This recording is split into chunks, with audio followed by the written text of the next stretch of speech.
heureux. Il n'est aucun nom plus doux,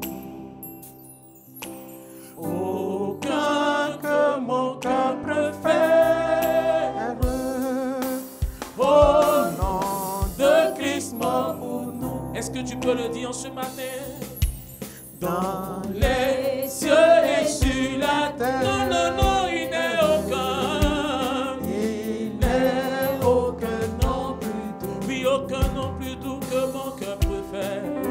Aucun que mon cœur préfère. Au nom de Christ mort. Oui, quel beau nom. Quel beau nom. Oui, quel beau nom. Quel beau nom. Porte loin de l'éternel. Oui, quel beau nom. Oui, quel beau nom. Quel beau nom. Quel beau nom. Que celui d'Emmanuel. Oui, quel beau nom. Quel beau nom. Oui, quel précieux nom. Quel beau nom. Quel merveilleux nom nous avons. Porte loin de l'éternel. Oui, quel beau nom. Quel beau nom. Quel merveilleux nom.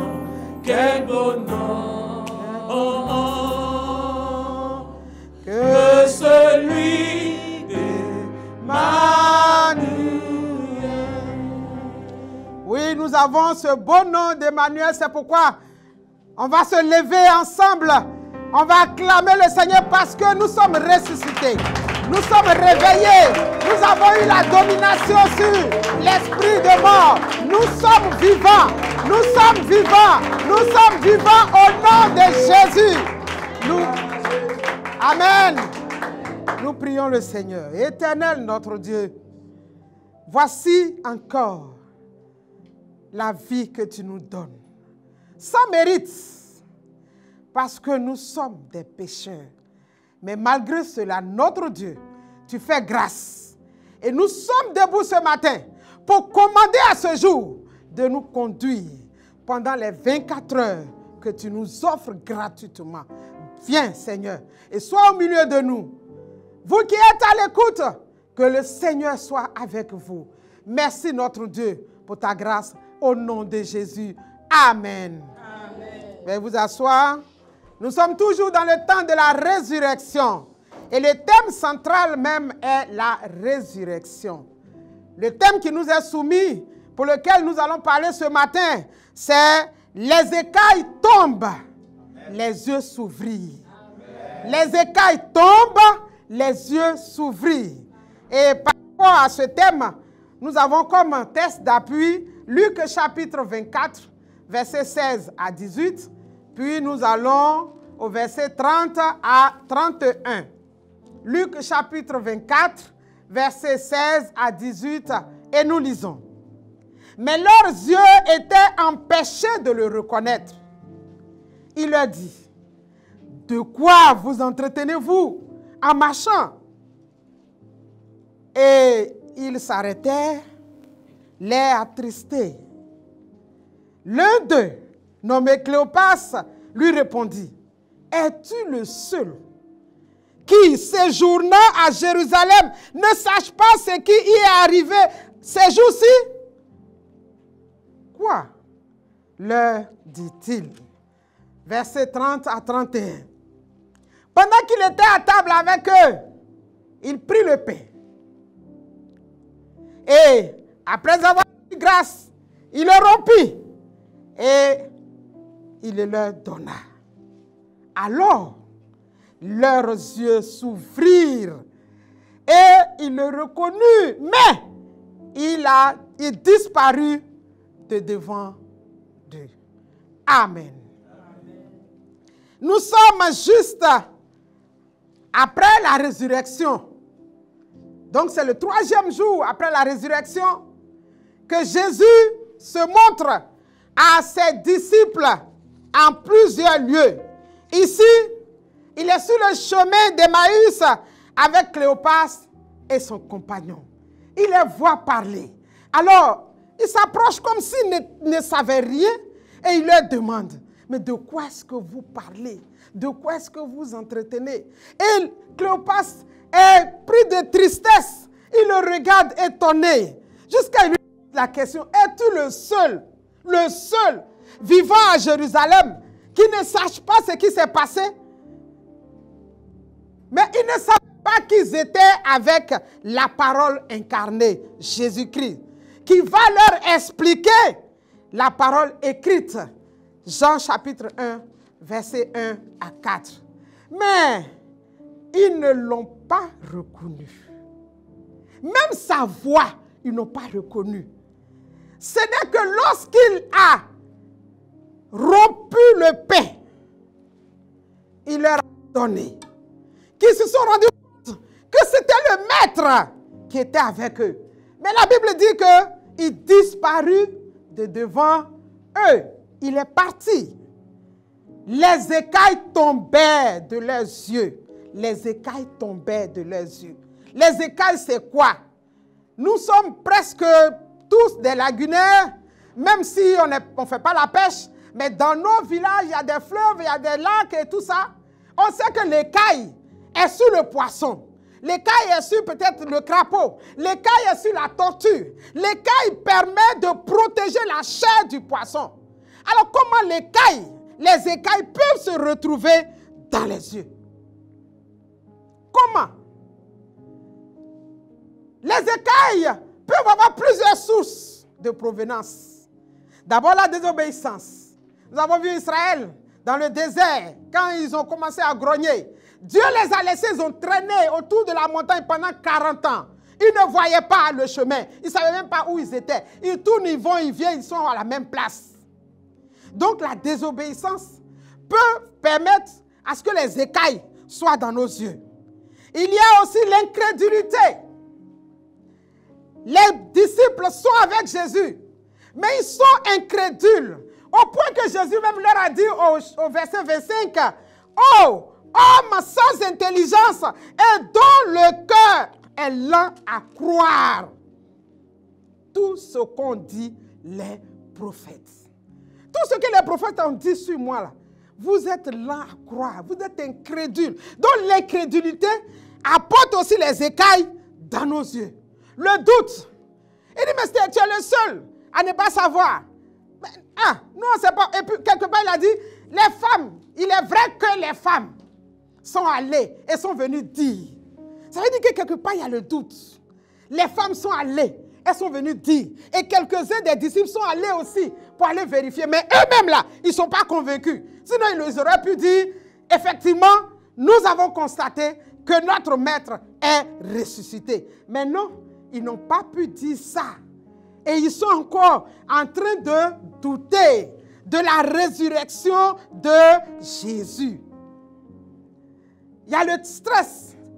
Quand on est stressé devant certaines situations, on devient comme quelqu'un qui a les écailles dans les yeux parce que la vérité même est là, mais on ne peut pas la voir. La chose que nous demandons est là, mais on ne peut pas voir parce que quelque part, nos pensées sont très loin. Il y a la colère. Oui, la colère, elle nous aveugle. Et parfois même là où il y a la vérité, on ne peut pas voir cette vérité. Là où quelqu'un même est en train de lutter pour notre cause, tellement nous sommes fâchés, nous ne voyons pas l'effort que la personne est en train de faire. Tout ce que la personne est en train de déployer comme énergie pour que nous ayons la vie, pour que nous soyons libérés de cette situation certainement qui allait nous condamner. Mais tellement nous sommes fâchés que nous ne voyons pas. Il y a la jalousie, comme les frères de Joseph. Tellement ils sont jaloux, au point que quand ils sont allés chercher la nourriture, Joseph les a reconnus. Mais eux n'ont pas reconnu Joseph. C'est ce que nous dit la Bible. Ils n'ont pas reconnu Joseph. Il y a tellement de situations. Mais il y a des personnes qui ne font pas toutes ces choses que nous venons de citer, mais qui sont aveugles, qui ne voient pas, parce que le diable a mis le sable dans leurs yeux. Parce que le diable a mis les écailles dans leurs yeux, par jalousie pour les empêcher. Et ce qui fait mal, souvent même c'est les enfants de moins de 5 ans qui portent des loupes. Qu'est-ce qu'ils ont fait? Ils sont arrivés sur la terre, qu'est-ce qu'ils ont fait? Qui ils ont offensé? Mais le diable a voulu les aveugler Donc nous allons prier ce matin. Toi qui nous écoutes, toi qui es dans ta maison, devant l'écran de la télévision, sur n'importe quel réseau, sache que les écailles peuvent venir dans tes yeux par ta propre faute comme sans ta faute, mais de la faute de quelqu'un d'autre. Alors, bien-aimés, voici ce que nous devons retenir ce matin. Les écailles peuvent être dans nos yeux et les écailles peuvent tomber. Alors nous allons nous lever et nous allons prier. Nous allons prier par rapport aux écailles qui sont dans nos yeux à cause de nous-mêmes, notre comportement. Nous allons dire ensemble, Éternel mon Père, je viens à toi ce matin, visage contre terre, te demander pardon pour ma désobéissance et ma lenteur à croire la manifestation de ta parole dans ma vie, dans ma nation, dans mon église et dans ma famille. Au nom de Jésus, Père éternel, par ce sang précieux de ton Fils Jésus, versé pour moi à la croix de Golgotha, lave à jamais mon iniquité. Lave à jamais mon iniquité. Que ce sang de grand prix me serve de collier à mettre dans mes yeux afin que je vois la lumière et que je ne t'attende plus, que je ne marche plus dans la crainte et le doute. Alors tu vas prier. Il faut prier pour toi-même. Il faut prier que tout ce qui est jalousie, crainte, haine, mépris, tout ce que tu penses mal des autres, même de Dieu, tu penses que Dieu ne peut rien faire pour toi. Il faut demander pardon à Dieu. Il faut demander pardon à Dieu. Il faut demander pardon à Dieu. Il faut demander pardon à Dieu. Car le Seigneur aime le cœur qui se répand. Oui, le Seigneur aime le cœur qui se répand, qui reconnaît son péché et qui le confesse. Nous sommes exaucés au nom de Jésus. Nous reprenons la prière. Merci Seigneur, de m'enlever dans l'obscurité. Désormais, je te vois à travers ta parole. Et ma confiance totale est en toi. Je ne suis plus aveugle. Je ne suis plus aveugle. Je discerne le mal du bien. Je discerne le mal du bien. Je discerne désormais le mal du bien. Alors il faut prier. Il faut prier pour que tu vois toujours bien.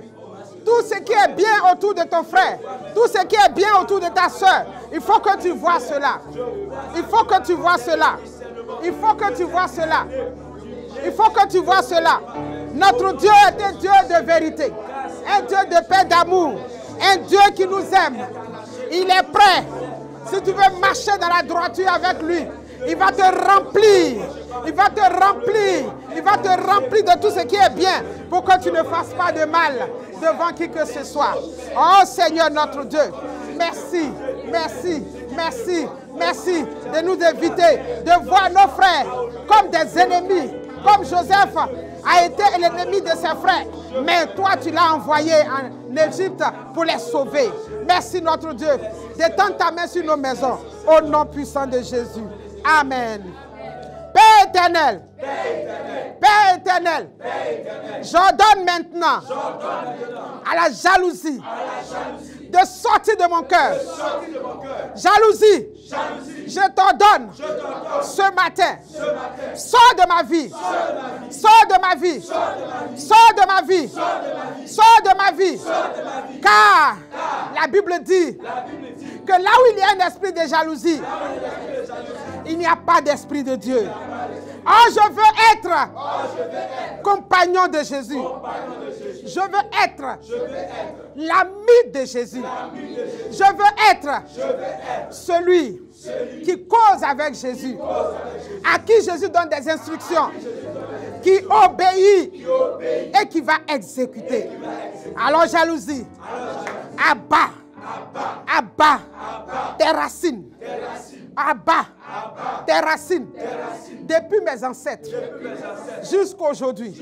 Même ma descendance doit être libérée de cet esprit de jalousie. De jalousie. Pour voir la gloire que leur présente l'Éternel des armées.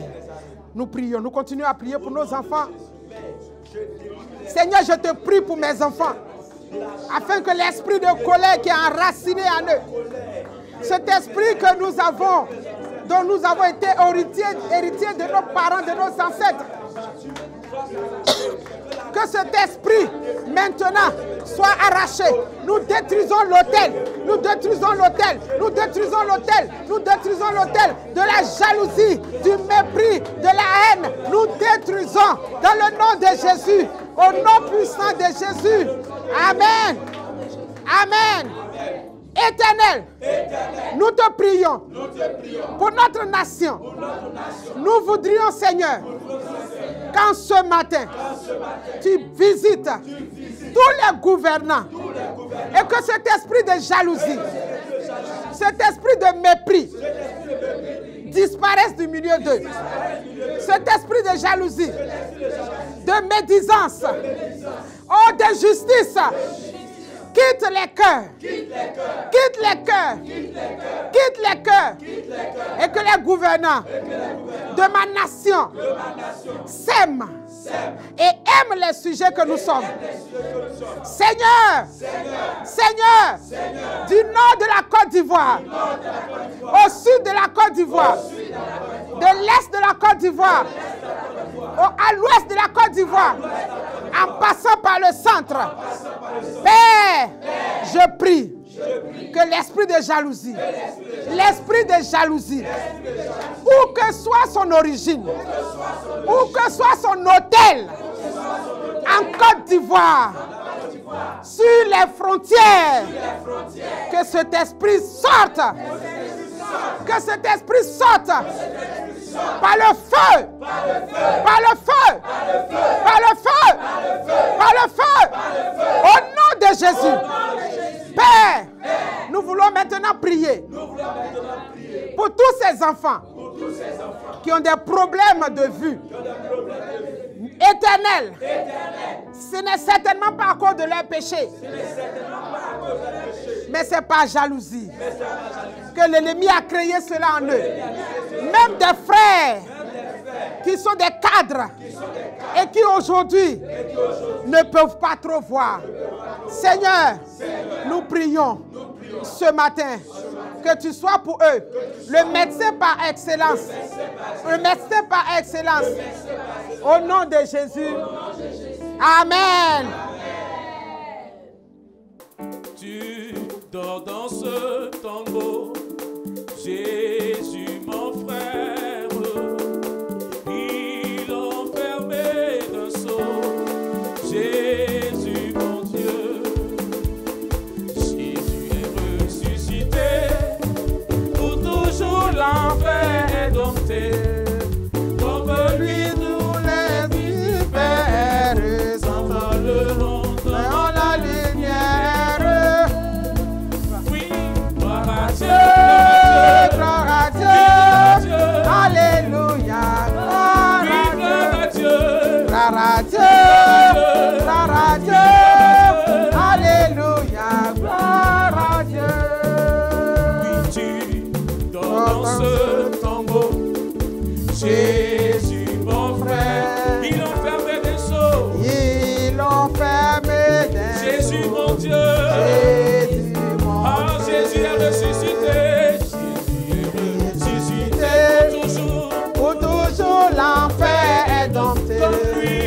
Comme lui tous les visiteurs s'envoleront dans la lumière. Gloire à Dieu, gloire à Dieu, alléluia, gloire à Dieu, gloire à Dieu, gloire à Dieu, alléluia, gloire à Dieu. Nous allons continuer cette fois-ci pour l'Église, nous allons prier pour l'Église, afin que les écailles des yeux de nos responsables puissent tomber, qu'ils voient la vérité en face, pour conduire l'Église de Jésus-Christ. Plus de copinage, plus de camaraderie, plus d'amitié. On nomme quelqu'un là où il ne faut pas, alors qu'il ne connaît pas le travail. Parce qu'on est aveugle. Et on conduit un aveugle. Comment deux aveugles peuvent marcher? Jésus l'a dit. Ils vont aller forcément dans un trou. Alors nous allons prier pour que nos responsables aient les yeux ouverts, que les écailles tombent dans les yeux et qu'ils conduisent l'Église de Jésus-Christ dans la vérité pour la gloire du nom de l'Éternel. Nous prions l'Éternel. Oui, Seigneur, ce matin, nous te prions pour nos responsables, depuis le bishop jusqu'aux petits dans les églises. Notre Dieu, notre Père, nous voudrions que les écailles tombent de nos yeux pour que nous voyions. Oui, que l'Église, oh notre Dieu, soit habitée, soit fréquentée par des personnes qui ont des yeux pour voir, qui voient et qui disent, qui discernent la vérité et qui disent la vérité. Oh Seigneur notre Dieu, depuis la tête jusqu'au bas, nous prions que notre Dieu, notre Père, que l'Église aille de l'avant, qu'on se parle avec vérité et qu'on dise ce qui est bon. C'est pour la gloire de Dieu, c'est pour l'avancement du règne de Dieu. Ce n'est pas pour un homme, ce n'est pas pour la gloire d'un homme, mais c'est pour la gloire de Dieu. Oh Seigneur, agis maintenant, agis maintenant, agis maintenant, agis maintenant dans nos églises, agis maintenant dans nos églises, agis maintenant, agis maintenant, agis maintenant. Au nom de Jésus, nous sommes exaucés au nom de Jésus. Nous allons prier pour la conférence. Nous savons tous qu'il y a une nouvelle équipe qui arrive. Que Dieu ouvre leurs yeux véritablement. On ne dit pas qu'ils ont des écailles dans les yeux, mais que le Seigneur ouvre davantage leurs yeux pour qu'ils disent « Je vois distinctement », comme l'aveugle l'a dit. Il faut qu'ils voient distinctement. Alors, qu'ils sachent où ils vont mettre les pieds, qu'est-ce qu'ils doivent dire, comment rassembler le peuple de Dieu pour que la gloire de l'Éternel s'élève comme un étendard sur cette nation. Nous prions pour la conférence de l'Église méthodiste. Nous voulons notre Dieu. Priez pour le bishop. Priez pour la présidente des laïcs et son adjoint. Priez pour tous leurs collaborateurs afin que notre Dieu, tu leur donnes l'esprit de discernement, l'esprit de discernement, l'esprit de vision, que leur vision soit commune. Oui, leur vision soit commune pour faire avancer ton église, pour aller partout comme tu l'as dit, annoncer l'évangile. Merci notre Dieu, parce que tu es vivant. La gloire et l'honneur soient à toi. Au nom de Jésus. Amen. Amen. Je vis d'une vie qui ne peut mourir, car Jésus, la vie éternelle, habite en mon cœur et le fait refleurir en une éclosion immortelle. Oh, mon cœur est heureux sous le regard de Dieu. En moi le désert refleurit, ma soeur. Mon cœur est heureux sous le regard de Dieu. Mon être entier s'épanouit. Merci Seigneur d'ouvrir nos yeux spirituels, de nous permettre de voir et de marcher désormais dans tes pas pour la seule gloire de ton nom, au nom de Jésus. Amen.